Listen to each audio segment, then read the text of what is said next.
Баршаңызға қайырлы күн. Бүгін өте оңай және тез жасалатын фунчуза салатымен бөлісетін боламын. Бізге керек заттар ет, помидор, қияр, перецтер. Ең алдымен табамызды қыздырып, күнбағыс майымызды құямыз. Біздің газымыз өте жоғары отта тұруы керек. Біз тезірек етімізді жақсылап қызарғанша қуырып аламыз, кейін астын жай отқа басып, бетін жауып қоямыз.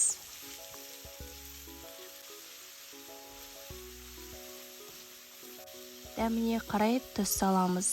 Кей жағдайда бұл салатқа приправа қосып жатады, ал мен приправа қосқанды ұнатпаймын, сондықтан қосқан жоқпын. Егер сіздер ұнатсаңыздар, фунчузаның приправасы болады, арнайы соны қоссаңыздар болады.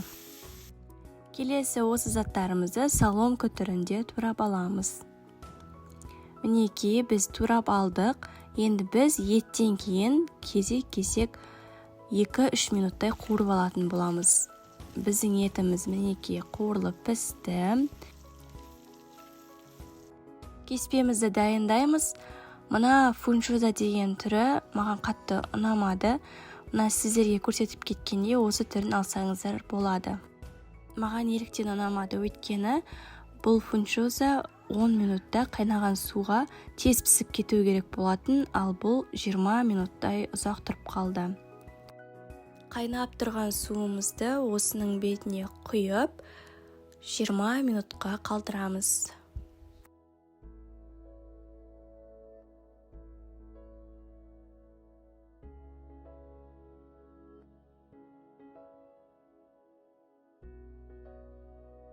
Еттен кейін мінекей перецтерімізді қуырып жатырмыз.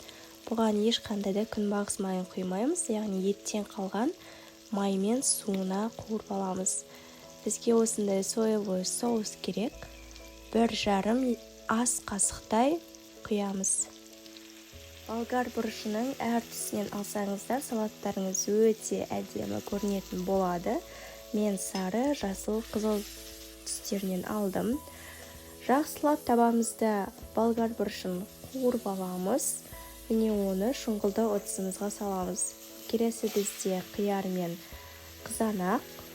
Осыны да 2-3 минут қуырып алып, ыдысымызға саламыз.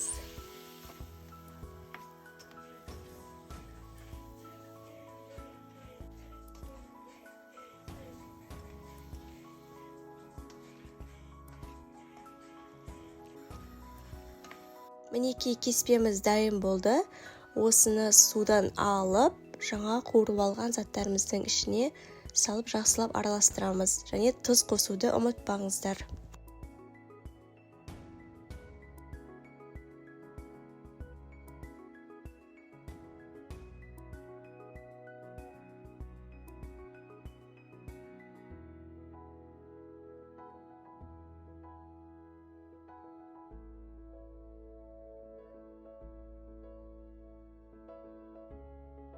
Салатымыз дайын, дастарханға қойғанға өте әдемі көрінеді және тез жасалады.